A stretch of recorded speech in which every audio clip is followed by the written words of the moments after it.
El sol descendía sobre la ciudad sagrada, tiñendo las murallas de un ocre profundo que parecía sangrar bajo el peso de una atmósfera cargada de presagios. En el aire, el aroma a pan sin levadura y el bullicio de los peregrinos que se preparaban para la gran festividad se mezclaban con una tensión invisible, una vibración que solo aquellos con el alma alerta podían percibir. En medio de este ajetreo, un grupo de hombres caminaba con pasos pesados, envueltos en un silencio que contrastaba con el júbilo externo. Entre ellos, el hijo de Zebedeo observaba a su hermano con una mezcla de curiosidad y alarma. Notaba en él una ansiedad inusual, un deseo contenido de hablar que moría en sus labios cada vez que intentaba acercarse. Era como si el velo del futuro se hubiera vuelto traslúcido para algunos, mientras que para otros seguía siendo una muralla de sombras impenetrables. El ambiente no era el de una celebración común, sino el de una despedida que nadie se atrevía a nombrar.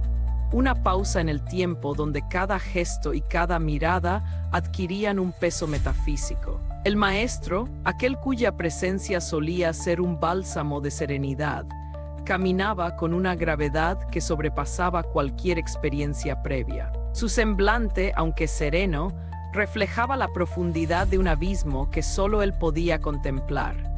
Los discípulos, perdidos en sus propias preocupaciones y en las discusiones mundanas que solían fragmentar su unidad, no lograban descifrar el lenguaje silencioso de aquel momento. Todo parecía transcurrir bajo una normalidad aparente, pero bajo la superficie, los engranajes de un destino cósmico habían comenzado a girar con una fuerza imparable. La invitación de Andrés para reunirse en un lugar apartado fue aceptada con una sumisión casi instintiva, como si el grupo necesitara refugiarse de la luz del día para enfrentar lo que las sombras de la noche traían consigo. Al entrar en aquel recinto preparado para la cena, el eco de sus propios pasos resonaba como una advertencia. No era solo el fin de una jornada, era el umbral de una transformación que redefiniría la historia de la humanidad en este rincón del continente. La mesa estaba servida, pero el hambre que sentían no era de pan, sino de respuestas que aún no sabían formular. En ese instante, el tiempo pareció detenerse, y un pequeño detalle, un gesto inesperado del maestro, sembró la primera semilla de una inquietud que pronto germinaría en un asombro absoluto, marcando el inicio de la noche más larga de sus vidas. El recinto donde se reunieron estaba envuelto en una penumbra acogedora, iluminado apenas por el parpadeo de las lámparas de aceite que proyectaban sombras alargadas contra las paredes de piedra. Fuera, la ciudad de Jerusalén vibraba con el fervor de la Pascua, una celebración de libertad que, irónicamente, precedía al evento de entrega más absoluto jamás registrado. En este contexto geográfico y espiritual, en el corazón de lo que hoy conocemos como el Oriente Próximo, se gestaba un drama que trascendía las fronteras de lo puramente humano. La atmósfera en la sala de la cena era densa, cargada con el peso de los siglos y la urgencia de lo eterno.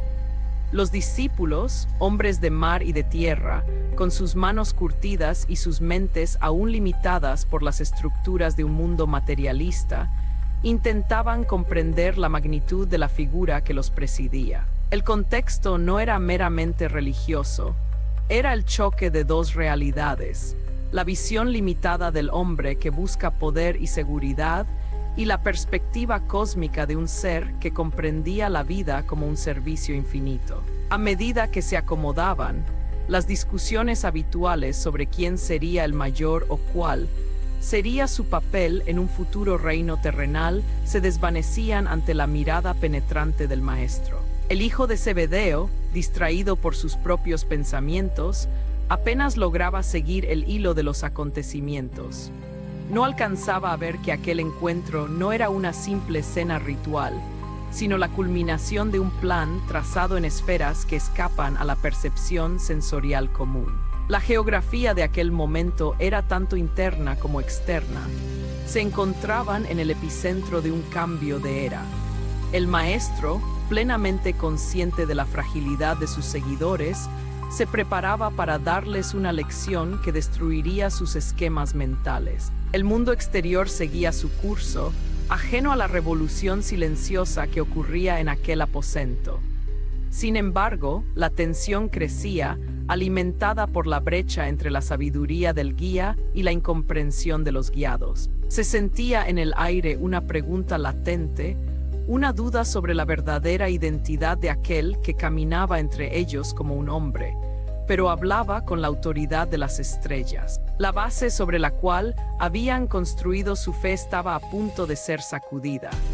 Y el contexto de esta cena se revelaría pronto como el campo de batalla, donde se decidiría el curso de la evolución espiritual de la región y del mundo entero. Cada respiración, cada movimiento en la mesa, parecía estar coreografiado por una voluntad superior que los conducía inevitablemente hacia una revelación que ninguno de ellos estaba realmente preparado para recibir. En el centro de esta escena se alzaba la figura del maestro, un ser cuya naturaleza desafiaba las etiquetas convencionales. No era simplemente un líder o un filósofo, sino una autoridad celeste que habitaba un cuerpo transitorio por puro amor a la humanidad. A su alrededor, los personajes que lo acompañaban representaban las diversas facetas de la debilidad y la búsqueda humana. Estaba Pedro, siempre impulsivo y protector. Juan, el joven cuya sensibilidad le permitía rozar verdades que a los demás les resultaban esquivas.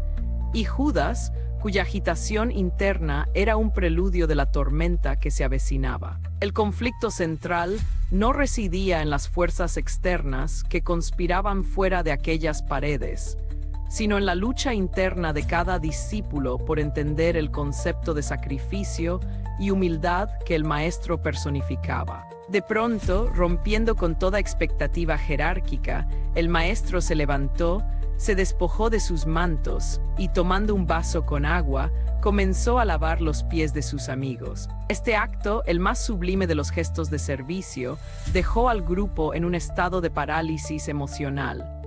El hijo de Zebedeo, sumido en una especie de letargo reflexivo, tardó en comprender lo que sus ojos presenciaban. Era la inversión total de los valores del mundo. El ser que podía caminar sobre las aguas y curar lo incurable, se arrodillaba ante hombres comunes para limpiar el polvo de sus caminos. En ese momento, la tensión se hizo tangible. No era solo agua lo que corría, era una enseñanza viva sobre la verdadera grandeza. El maestro les recordaba que en las esferas superiores, la alegría no reside en ser servido, sino en la capacidad de entregarse por completo a los demás. Sin embargo, la armonía de este gesto fue interrumpida por una declaración que cayó como un rayo en medio de la serenidad recobrada. Con una voz que abandonó su habitual ternura para adoptar un tono de gravedad absoluta, el maestro lanzó una frase que desgarró el ambiente. «Uno de ustedes me va a traicionar». El impacto fue inmediato. La inquietud se propagó como un incendio. Pedro, incapaz de contener su ansiedad, instó a Juan a indagar sobre quién era el señalado, pero el silencio fue la única respuesta inicial. El conflicto ya no era una abstracción. Se había encarnado en uno de ellos. La sospecha y el dolor se instalaron en la mesa, señalando que la unidad del grupo se había roto irremediablemente y que el camino hacia el desenlace final acababa de comenzar. La atmósfera, antes serena por el acto del lavado de pies, se volvió asfixiante tras la mención de la traición. El maestro, con un suspiro que parecía cargar el peso de toda la humanidad, reveló la señal. El traidor sería aquel a quien él diera el pan empapado. En ese instante, el hijo de Zebedeo observó con horror cómo el tiempo se ralentizaba. No era una broma, aunque la elegancia y la suavidad del maestro a menudo hacían que sus palabras más duras sonaran casi irreales. El llanto contenido de Juan comenzó a escucharse, una súplica silenciosa para que aquello no fuera verdad, para que el destino pudiera ser desviado. Pero el maestro, con una determinación que nacía de la aceptación de lo inevitable, extendió su mano hacia Judas. El gesto fue de una ternura desgarradora. No había odio en sus ojos, sino una profunda tristeza por el alma que había decidido perderse en los laberintos de la ambición y la incomprensión.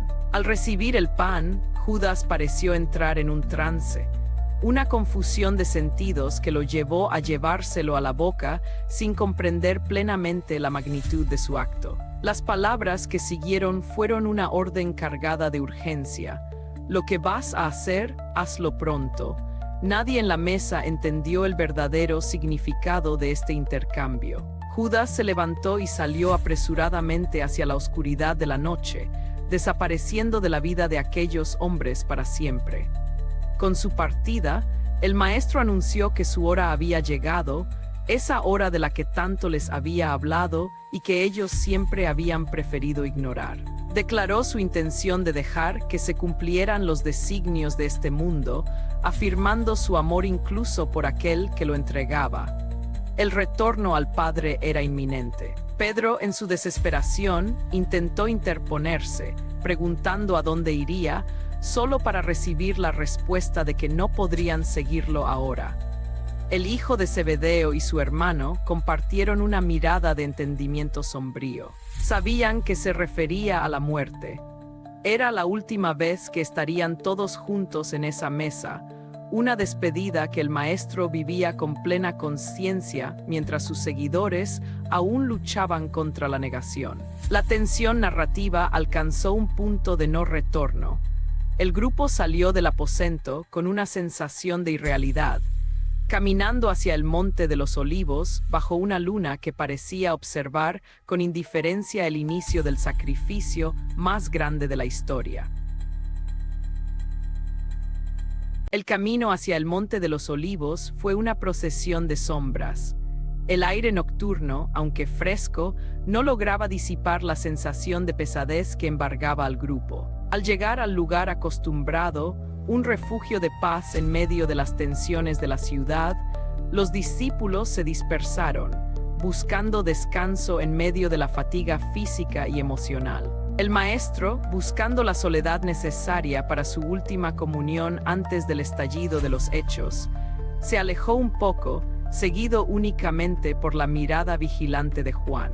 El hijo de Zebedeo, vencido por el cansancio, se dejó caer en el sueño, pero su descanso no fue tranquilo.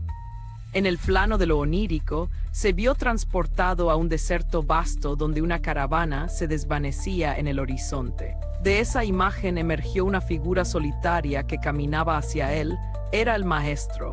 En el sueño, el semblante de Jesús era serio pero infinitamente suave. Llevaba en su mano un objeto pequeño, una pieza de madera atada con cordones, que parecía representar la obra de una vida. La voz del maestro resonó en su conciencia con una claridad meridiana, dándole una instrucción que trascendía el tiempo y el espacio. No debía desperdiciar su vida criticando el esfuerzo de los demás, sino que debía ocuparse en construir algo, por pequeño que fuera, para ofrecérselo al final de sus días. Este mensaje era una síntesis de la filosofía del servicio que habían presenciado horas antes en la cena. El sueño no era una simple fantasía, sino una comunicación profunda entre el líder y el seguidor, un puente tendido sobre el abismo de la muerte inminente. Mientras tanto, en la realidad física, el maestro sufría su agonía en soledad, enfrentando la magnitud de lo que estaba por venir. Los símbolos del sueño, el desierto, la caravana, la madera, tejían una red de significados sobre la importancia de la acción individual y la responsabilidad de cada alma en el proceso evolutivo. Al despertar bruscamente, el hijo de Zebedeo escuchó voces que se mezclaban con los ecos de su visión. No era el maestro del sueño quien lo llamaba, sino el maestro de la carne, advirtiéndoles que el momento de la prueba había llegado.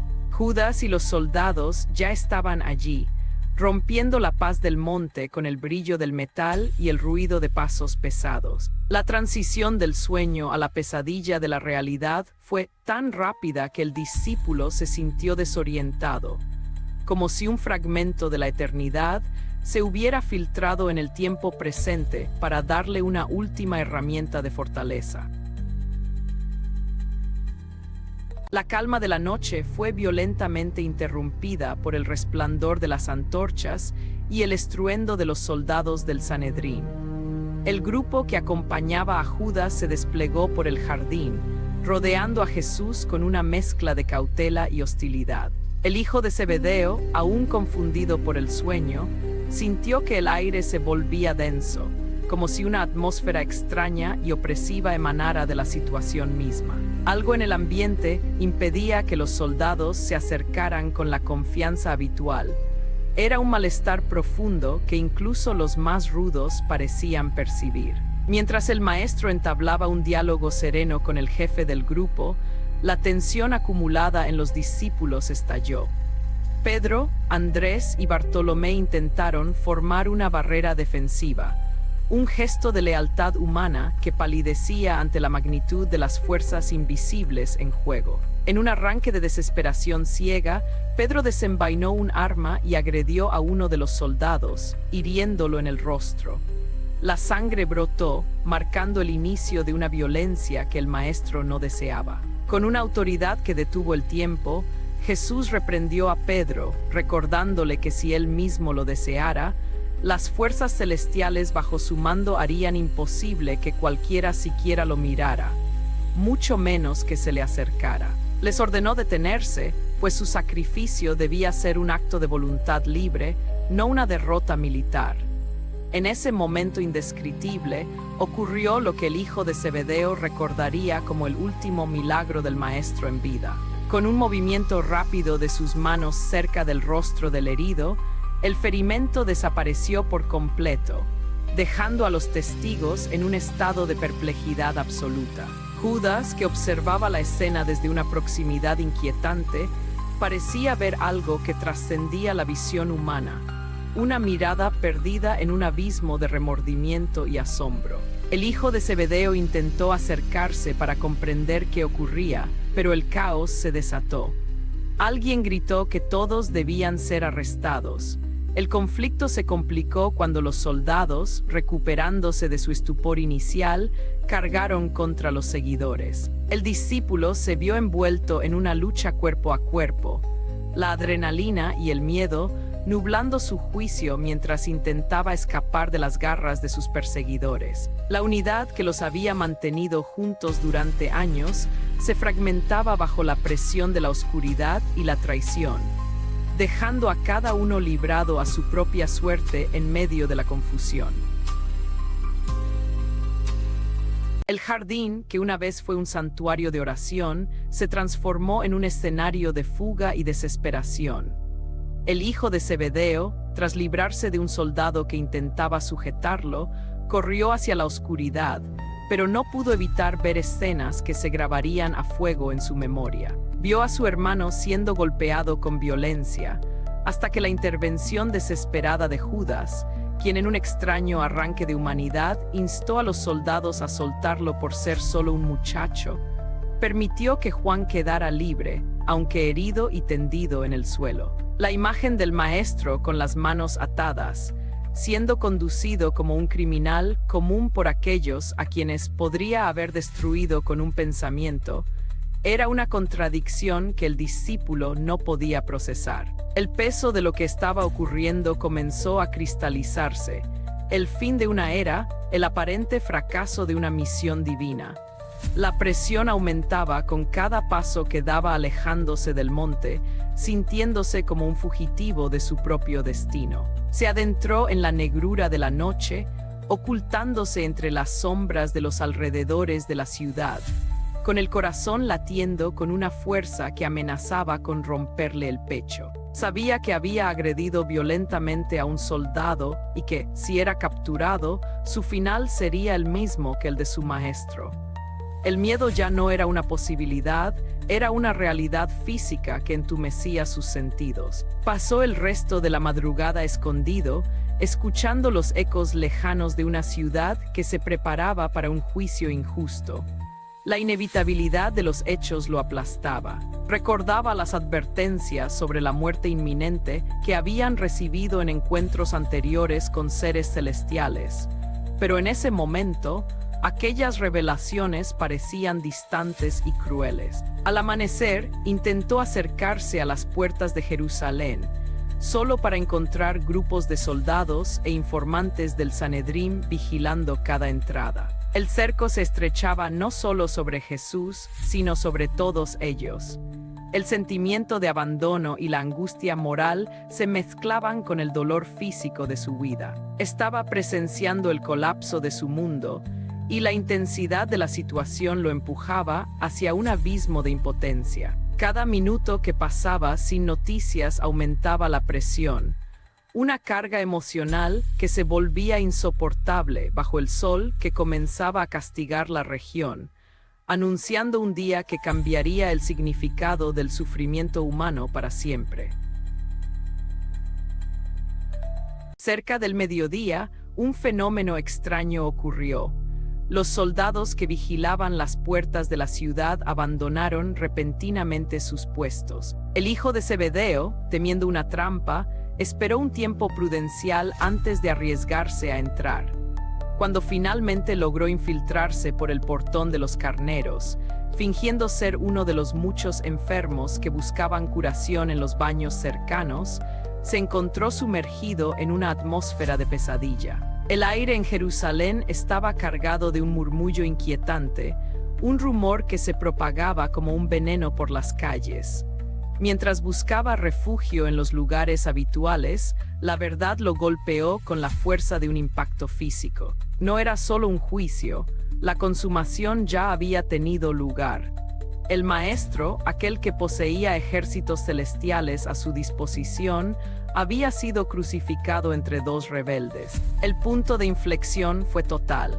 La revelación de la crucifixión destruyó las últimas esperanzas de una liberación política o de un milagro de último minuto. El hijo de Zebedeo sintió que su mente se fragmentaba. La tristeza que lo invadió fue tan devastadora que lo sumió en un estado cercano a la demencia, una indiferencia fría donde el tiempo y la existencia perdían su sentido. Se quedó sentado en un rincón cualquiera, escuchando las conversaciones de los transeúntes que confirmaban la tragedia.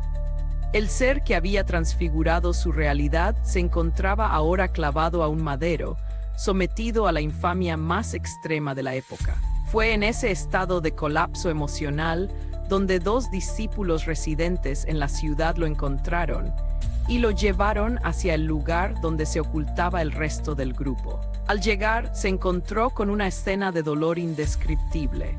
Un grupo numeroso de seguidores, encabezado por las mujeres y la madre del maestro, llegaba en ese preciso instante. Al verlos, las rodillas del hijo de Zebedeo cedieron. Juan, su hermano, corrió a abrazarlo, llorando con el cansancio de quien ha presenciado el horror absoluto. Él nos avisó, repetía Juan entre sollozos. En ese momento, la claridad del sacrificio se manifestó con toda su crudeza. El maestro no había sido derrotado, se había entregado. Pero esta comprensión no traía consuelo, solo un vacío inmenso. El hijo de Zebedeo, al ver a la madre de Jesús y sentir el llanto de su hermano, comprendió que el mundo tal como lo conocían había muerto en esa cruz y que el futuro era ahora un territorio desconocido y aterrador. Tras el encuentro con el grupo de mujeres y el relato desgarrador de Juan, quien había permanecido al pie de la cruz hasta el último aliento, el hijo de Zebedeo buscó el aislamiento. No podía articular un solo pensamiento coherente. Una sensación de irrealidad lo envolvía, como si fuera un espectador de una tragedia que no le pertenecía. En ciertos momentos sentía que no existía, en otros que todo lo ocurrido era un mal sueño del que pronto despertaría. Las consecuencias de la crucifixión se manifestaban en el grupo como una herida abierta. Juan, el más joven y menos prestigiado hasta entonces, se había convertido súbitamente en el centro de atención, en un héroe silencioso por su valentía y lealtad inquebrantable. Mientras el resto se sumía en el pánico o el remordimiento por haber huido, Juan cargaba con la pesadez de los hechos presenciados. El hijo de Zebedeo observaba a sus compañeros con una mezcla de lástima y distancia emocional. La pausa que siguió al clímax de la muerte fue un tiempo de vacío absoluto. La noche cayó sobre ellos nuevamente, pero esta vez era una oscuridad definitiva, privada de la luz que el maestro solía irradiar. El silencio en el refugio solo era roto por el llanto ocasional o los susurros de aquellos que temían ser los próximos. El discípulo se preguntaba por qué alguien con tanto poder había elegido ese final infame. La pregunta lo perseguía como un eco en una caverna. Recordaba vívidamente el encuentro en la montaña con seres celestiales, donde la muerte inminente había sido discutida, pero en su momento todos habían preferido crear alternativas mentales, expectativas de gloria terrenal que ahora se deshacían como polvo. La brecha entre lo que esperaban y lo que sucedió era un abismo imposible de cruzar. Sentía una especie de entumecimiento que dominaba no solo su voluntad, sino también su cuerpo. La consecuencia inmediata no fue la acción, sino una parálisis del alma. Estaban solos en una ciudad que los odiaba, sin su guía, sin su propósito aparente, y con la imagen grabada del maestro derrotado ante los ojos del mundo. El espacio que permitía que el peso de los eventos se asentara era un espacio de agonía, donde cada respiración recordaba la ausencia definitiva de aquel que les había prometido la vida eterna, pero que ahora yacía en una tumba prestada. La mañana que siguió a la tragedia encontró al grupo en un estado de desolación total. Era sábado, el día de descanso sagrado para su pueblo, pero la importancia de las normas religiosas habituales se sentía vacía y carente de sentido ante la magnitud de lo perdido. El hijo de Zebedeo se alejó del grupo principal, buscando un respiro en la soledad. Sus reflexiones, cansadas y circulares, siempre volvían al mismo punto, la paradoja del poder y la sumisión. Recordaba los momentos en que el maestro había demostrado tener a su disposición fuerzas que trascendían la comprensión humana. Si él hubiera querido, aquel destino podría haber sido evitado. La única respuesta que lograba formular era también la más difícil de aceptar. Él así lo quiso. El sacrificio no fue una fatalidad, sino una elección deliberada, una decisión tomada en consejo con su asesoría cósmica. Esta comprensión comenzaba a transformar internamente al discípulo. Empezó a vislumbrar que la muerte en la cruz no era el fracaso de una misión, sino su cumplimiento más profundo en el plano material de este continente. Sin embargo, su capacidad para comunicar estas ideas era nula. El malestar físico y la confusión mental le impedían expresarse adecuadamente ante sus compañeros. El grupo seguía sumido en el miedo y la amnesia espiritual. Es asombroso cómo, ante el dolor extremo, la memoria se nubla.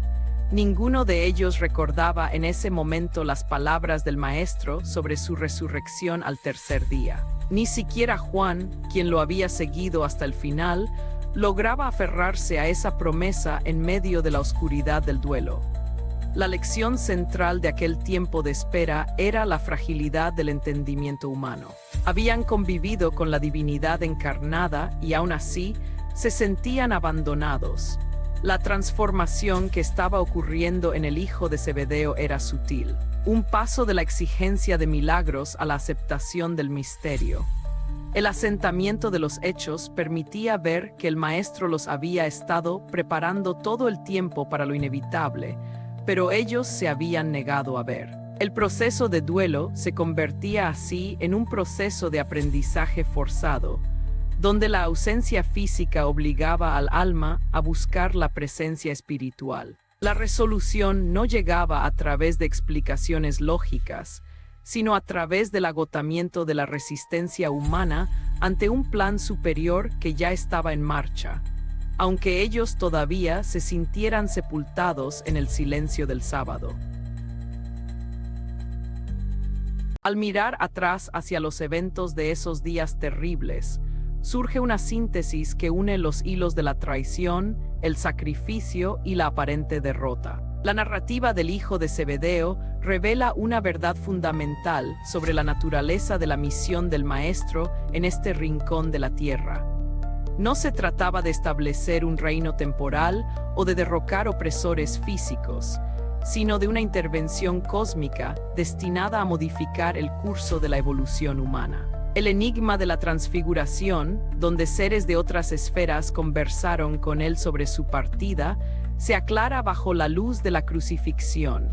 Fue un acuerdo de amor extremo. El Maestro, al aceptar el madero, validó cada una de sus enseñanzas sobre el servicio y la humildad.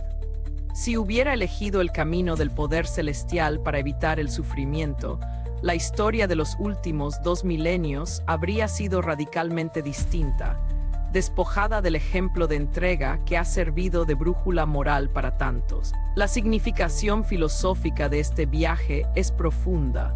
Demuestra que el verdadero poder no reside en la dominación, sino en la capacidad de transformar la realidad a través del sacrificio personal. El hijo de Zebedeo comprendió, aunque tardíamente, que su sueño en el monte no era una distracción, sino una guía para el resto de su existencia. La pieza de madera que el Maestro le ofrecía en la visión simbolizaba la obra que cada ser humano debe construir, su propia aportación al bienestar colectivo. La jornada desde la cena hasta la tumba fue un despojo necesario de las ilusiones materiales de los discípulos. Todo lo que creían saber fue puesto a prueba y resultó insuficiente. El Maestro los llevó al límite de su resistencia para que pudieran nacer a una comprensión más vasta, una que no dependiera de la visión viciada que tanto limita la marcha evolutiva. Esta reflexión prepara el terreno para entender que los hechos vividos no fueron el final, sino el prefacio de una realidad existencial mucho más amplia. El dolor de la pérdida se convierte en la semilla de una fe que ya no necesita ver milagros constantes para sostenerse, sino que se nutre del significado profundo de una vida entregada por entero a una autoridad superior. La historia de la crucifixión, vista desde esta perspectiva cósmica, deja de ser una tragedia humana para convertirse en un acto de soberanía espiritual que resuena a través de los siglos. Finalmente, el relato del hijo de Zebedeo nos deja ante un cierre que invita a la contemplación profunda sobre nuestra propia participación en el tejido de la vida. La experiencia de los discípulos es un reflejo de nuestra propia limitación. A menudo estamos frente a la grandeza y solo vemos nuestros miedos. Escuchamos verdades eternas y las olvidamos ante la primera tormenta. Sin embargo, la esencia que perdura tras el silencio de la crucifixión es la de una esperanza que trasciende la muerte. El Maestro, al transitar por el Valle de la Sombra, dejó un rastro de luz que invita a cada habitante de este continente y del mundo a revisar su propia óptica de la realidad. La lección es clara. El tiempo de la vida no debe desperdiciarse en la crítica estéril o en la búsqueda de glorias efímeras, sino en la construcción de una obra que pueda ser ofrecida con alegría al final del camino. La aparente derrota en la cruz fue, en realidad, la victoria definitiva sobre los parámetros limitados que nos han mantenido estancados. Al comprender el proceso iniciado en aquellos días, se obtiene una clave decisiva para interpretar no solo el pasado y el presente, sino el futuro que nos espera. La historia no es un conjunto de accidentes, sino una serie de decisiones tomadas desde esferas de amor que apenas comenzamos a vislumbrar.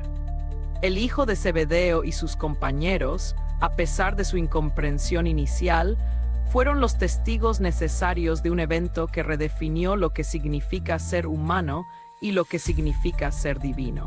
El mensaje final es uno de responsabilidad y de consuelo.